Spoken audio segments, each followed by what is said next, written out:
क्या भरोसा है इस जिंदगी का, साथ देती नहीं ये किसी का साथ देती नहीं ये किसी का, साथ देती नहीं ये किसी का। क्या भरोसा है इस जिंदगी का, साथ देती नहीं ये किसी का, साथ देती नहीं है किसी का, साथ देती नहीं है किसी का।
हम रहेगा मोहब्बत रहेगी, हम रहेगा मोहब्बत रहेगी, रहेगी हम रहेगा मोहब्बत रहेगी।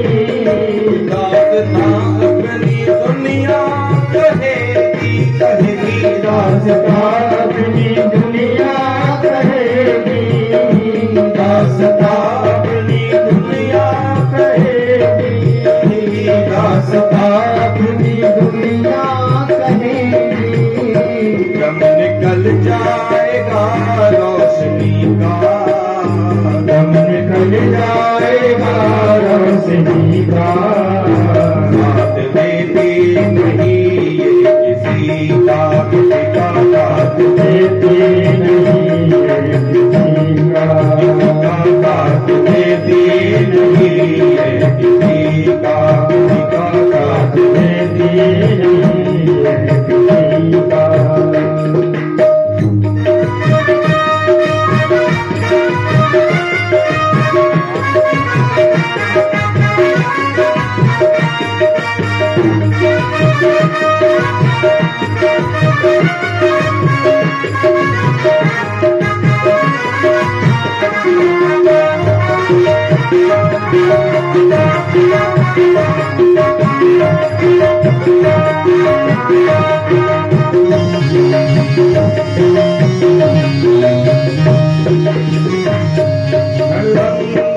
जीवन की कलिका,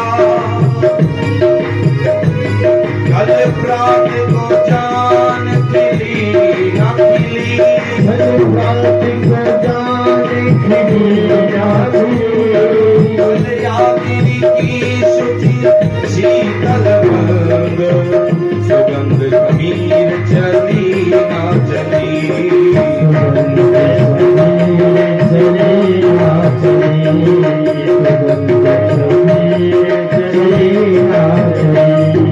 लटले हरि नाम हरि रत्ना, लटले हरि नाम हरि रत्ना, फिर अंत समय पे हिली ना हिली, फिर अंत समय पे हिली ना हिली, अंत समय पे हिली ना हिली।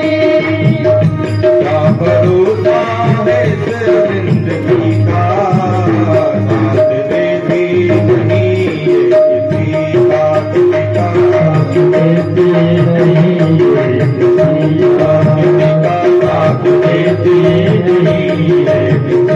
का साथ देती नहीं है किसी का। बोलो भक्तवत्सल भगवान की जय हो। इसीलिए हम रहे ना मोहब्बत रहेगी, आप रहो चाहे मत रहो, पर लेकिन ये प्रेम, ये भगवान का नाम तो हमेशा इस धरा पर रहेगा। इसलिए आए हो तो कुछ ऐसा कर चलो। जब आप आए थे तो आप रो रहे थे और ये संसार आपको देख करके, ये परिवार, ये बुआ जी, ये फूफा जी, ये मौसी जी, मौसा जी, बहन, ये सब देख करके आपको मुस्कुरा रहे थे, हंस रहे थे, खुश हो रहे थे, प्रसन्न हो रहे थे। तो जब तू आया जगत में, ये जगत हंसा, तू रोया। ऐसी करनी कर चलो, तुम हंसो और जग रोए। ऐसी करनी करके मत जाना कि पड़ोसी कहे अच्छा हुआ कल मरा, अभी मर गया बच्चा, बहुत अच्छी हुई। रोज परेशान करता था, बहू को मारे, बच्चों को गाली बके, बड़े बूढ़ों की बेइज्जती करे।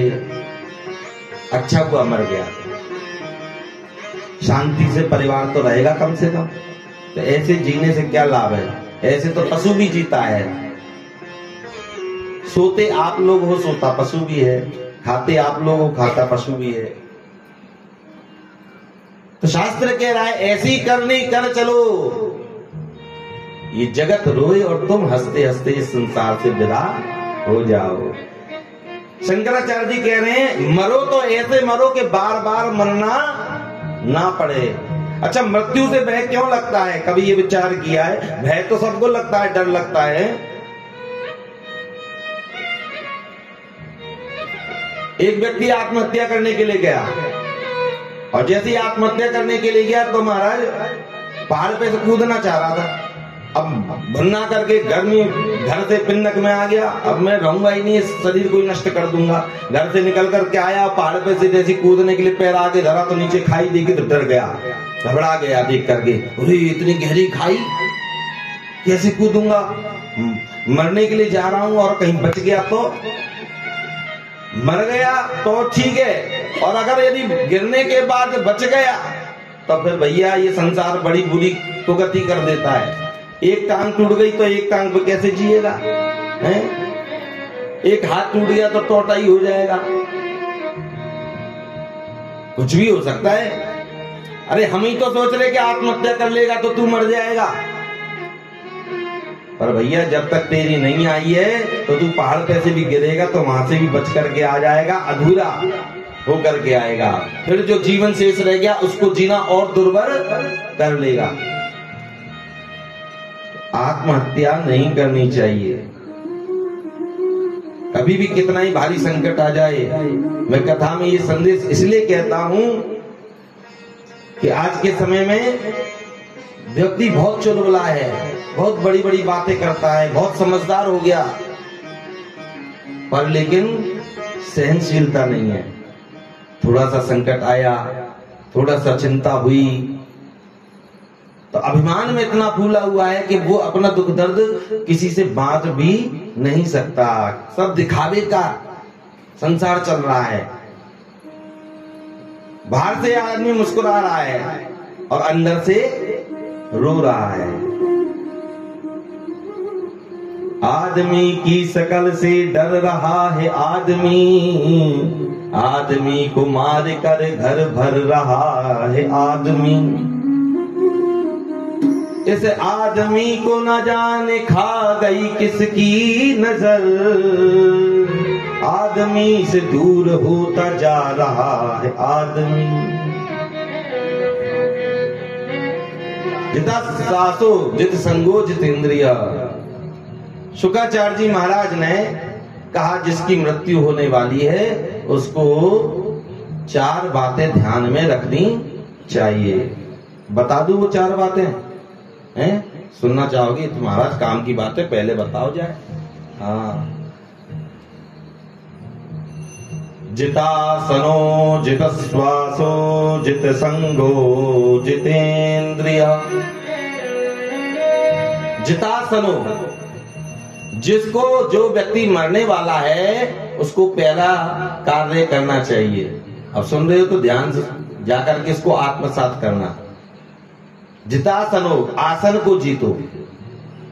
सुखदेव भगवान कह रहे हैं, परीक्षित जी को संबोधित करके सारे समाज को ये संदेश दे रहे हैं, जिसकी मृत्यु सन्निकट है उसको क्या करना चाहिए? तो पहली बात का ध्यान रखें, जितासनो, आसन को जीतो। तो आसन को कैसे जीता जाए? आज थोड़ी देर बैठे हैं, आज 5 मिनट बैठे हो, कल 10 मिनट बैठो। भगवान के सामने बैठना है, संसार के सामने मत बैठना। कि महाराज जी ने कही बैठो तो दोनों चारों बहुएं बैठ गई, अड़ोसी पड़ोसी, आगे वाली पीछे वाली, अम्मा तमाम दुनिया भर का प्रपंच है। रोज बड़े बूढ़े ने आके कही, महाराज जी तुमने कौन सा ऐसा मंत्र मार दियो, ये उठते ही नहीं, बैठे थे कि महाराज जी ने कहा है बैठो। सो अभ्यास कर रहे हैं, बैठ करके क्या हो रहा है, बातें हो रही। तो उसके बैठने से कोई लाभ होने वाला नहीं है। बैठना है, आसन को जीतना है। कहां? ठाकुर जी के सामने बैठ करके। दिन में समय नहीं मिल पाता है तो रात्रि में सोते समय जब सब कुछ काम से फ्री हो जाओ, भोजन पानी से फ्री हो जाओ, उसके बाद में आप बैठिए आसन पर, और बैठ करके आप थोड़ा सा ये चिंतन करिए कि मेरे जीवन का लक्ष्य क्या है।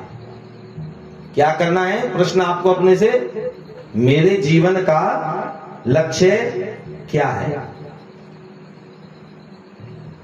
5 मिनट बैठिए, भगवान का ध्यान करिए। कथा सुन रहे हो, जो नाम कीर्तन करवाते हैं आपसे, जो नाम आपको अच्छा लगे उस नाम को अपने जीवन में उतार लो, उस नाम का जाप करना प्रारंभ कर दो। भगवान के कितने सुंदर सुंदर नाम हैं, उन नामों का जाप करिए। आज 5 मिनट बैठे हो, कल 10 मिनट बैठो, परसों 15 मिनट बैठो, फिर 20 मिनट बैठो। एक दिन ऐसा आएगा 1 घंटा बैठोगे, ना घुटने दर्द करेंगे ना कमर की दर्द करेगी, कुछ भी नहीं होगा। और तो चमत्कार बता दूं आपको, आज कथा का कौन सा दिन हो गया? 3रा दिन हो गया। तो पहले दिन आए थे तो हमको एक बात सुनने को मिली, महाराज जी थोड़ी सी, आप लोगों ने नहीं कहा, वो तो हम जब रसोई नीचे प्रसाद पा रहे थे तो भंडारी जी ने कहा हमसे, महाराज जी यहाँ ब्रेक होता है। क्या होता है? ब्रेक होता है। तो मैंने कहा तुम क्या करते हो उसमें ब्रेक में, तुम्हारा भी कोई रोल है क्या उसमें? नहीं महाराज जी मेरा तो मुख्य रोल है। क्या? जितने लोग आते हैं वो सबको पानी पिलाते हैं, फिर थोड़ी सी मैं खीर वीर बना के तैयार रखता हूँ, मीठी मीठी है, वो खीर भी बांटी जाती है, तो सब लोग पाते हैं थोड़ा थोड़ा बैठ करके। उतने में ब्रेक हो जाता, थक जाते हैं ना लोग, अच्छा थोड़ी सुस्ती आने लगती है। तो मैंने की फिर जब लोग खीर और पानी पियेंगे तो व्यास जी क्या करते हैं बैठ करके, वो भी उठ जाते हैं। अच्छा ये कैसी कथा है भाई, ये कथा कर रहे हो तमाशा कर रहे हो? अरे ब्रेक ही लेना तो घर बैठो, लंबा ब्रेक लो ना। फिर भगवान को क्या एहसान करना है? भगवान को एहसान करने थोड़ा ना आते हैं मंदिर, भगवान पे एहसान नहीं करने आते हैं हम, और हम अपना कर्तव्य अदा करने आते हैं, अपना दायित्व तो निभाने आते हैं। पर मैंने आपको फोर्स तो नहीं किया कि भाई हम ब्रेक नहीं करेंगे। हमने कहा चलो ठीक है आज ब्रेक भी देख लेते हैं। फिल्म में अभी तक तो हमारी में ब्रेक लगा नहीं कभी, पर एक कथा की फिल्म में आज यहाँ भी देख लेते ब्रेक लगता है कि नहीं लगता। तो वार्तालाप हुई केवल इतनी, हमारे कानों तक पड़ी। अगले दिन हमने देखा, चर्चा भी हुई थी थोड़ी सी, पर ब्रेक की स्थिति आई नहीं। ये हुआ कि नहीं हुआ? आप 2 घंटे 3 घंटे बैठे, कल तो लेट भी हो गए थे, है ना? हाँ, घास वास लेकर के जाना पड़ता है भाई, अंधेरा हो जाता है, पहाड़ी क्षेत्र है, और हम भी क्या भाव में खो जाते हैं, मजबूर ऐसे हैं। ग्रंथ ही ऐसा है कि जिस प्रसंग में प्रवेश कर जाओ निकलने की इच्छा नहीं करती है। प्रेम से बोलो। तो आपके मंदिर में ये चमत्कार हुआ कि 2 दिन 3 दिन हो गए और कथा के मध्य में कोई भी ब्रेक लगा क्या? हाँ, तो रीढ़ की हड्डी में तो दर्द होता होगा। हाँ? इसमें आप और सतर्क हो गए। कैसे सतर्क हो गए? अब हमारे जो बड़े बुजुर्ग हैं देखो, है ना, जिनकी रीढ़ की हड्डी में दर्द होता है, घुटनों में दर्द होता है, तो उनको मालूम चल गया कि भैया ब्रेक होना नहीं, अपन तो पीछे सीट पे बैठेंगे जाकर के। कुर्सी पे, है ना। तो वे आराम से कुर्सी पर बैठते हैं। जिसके घुटने में दर्द है, रीढ़ की हड्डी में दर्द है, या जिसको प्यास लगती है, तो अपना चुपचाप जाएंगे, जल पी करके आकर के घूम फिर करके फिर बैठ जाएंगे, ठीक है ना। अब प्यास एक व्यक्ति को लगी है, सारे समाज को क्यों परेशान करना भैया। एक तो समय वैसे ही कम, 2 घंटे 3 घंटे की अवधि, उसमें भी ब्रेक ले लो बीच में, तो ये सब नहीं करना। तो हमने फोर्स भी नहीं किया और आपके मन ने जवाब भी नहीं दिया कि तू ब्रेक कर, हैं? और कथा में हम ऐसे मस्त हो गए कि कब 12 से 4 और 5 बज जाते हमको पता भी नहीं चलता। प्रेम से बोलो, यही भगवान की कथा का प्रभाव है, यही भगवान के नाम का महत्व है कि जहां जाने पर इतनी शांति मिलती है कि जीव टेंशन में घूम रहा है, पर यहां आने के बाद जीव अटेंशन हो जाता है? फिर ना उसको घर की चिंता है, ना परिवार की चिंता है। कन्हैया के पास में आए हो तो कन्हैया के होके रहो। 2 घंटा देना, 3 घंटा देना है तो भगवान के होकर के रह जाओ बस। छोड़ दो सबको, जो चल रहा है वो चल रहा है, कोई दिक्कत नहीं। दूध उफन रहा है वो बहू देख लेगी। हाँ, तो जब आप छोड़ोगे ना तो ये अपने आप संभालेगा फिर उसकी बागडोर। तो ये चमत्कार ही तो है। आप लोग रोज बैठते हो आकर के, आपको आदत बढ़ गई, तो धीरे धीरे धीरे अवधि बढ़ी और आपको समय का पता भी नहीं चला। तो आसन को आपने जीतने की चेष्टा करी तो आप आसन जीत रहे हो। अभी मैं आपको 6 घंटे बैठाए रखूं तो इसमें से ज्यादा नहीं तो कुछ लोग तो 8 घंटे भी बैठ सकते हैं, ये विश्वास है मुझे। प्रेम से बोलो। कहोगे महाराज कैसे? तो ये तो भाई 8 घंटे जब बैठोगे जब बताएंगे, ऐसे थोड़ा ना बताएंगे। हाँ, बोलो भक्तवत्सल भगवान की। तो आसन को जीतना चाहिए, पहली बात। जब हम आसन को जीतेंगे तो दूसरी सीढ़ी बताई, जित श्वासो, श्वास पर विजय प्राप्त करनी चाहिए व्यक्ति को। ये श्वास जो है ना, बार बार आ रही है, जा रही है, आ रही है, जा रही है। कितनी श्वासें हम संसार को दे देते हैं, कितनी श्वासें हम परिवार को दे देते हैं, कितनी श्वासें हम समाज को दे देते हैं, पर इन श्वासों पर भगवान का नाम नहीं लेते। कि श्वास श्वास पर कृष्ण भज, वृथा श्वास मत खोए। ना जाने या श्वास को फिर आवन हो ना हो। कभी ये श्वास रुक जाए, कोई पता गिनती की मिली है ये श्वास तुमको, ध्यान रखना। हाँ, जिस दिन वहां से वो लॉक कनेक्शन काट देगा ना, एक भी सांस फालतू नहीं मिल पाएगी आपको। हाँ, लोगों का काम फिर भी अधूरा रह जाता है। जो भी मृत्यु जिसको प्राप्त करेगी वो कहीं ना कहीं काम से ही जा रहा था, वो काम भी अधूरा रह जाता है। तो संसार का काम ये तो निश्चित हो गया कि पूरा होने वाला नहीं है और श्वास कम पड़ जाती है। तो इसलिए श्वास श्वास पर कृष्ण भज, वृथा श्वास मत होए। ना जाने इस श्वास का फिर आवन होए ना होए। रात में तो सो रहे हैं पर सुबह उठ पाएंगे कि नहीं उठ पाएंगे इसका पता नहीं है। सांसों की माला पे सिमरू में राधे श्याम,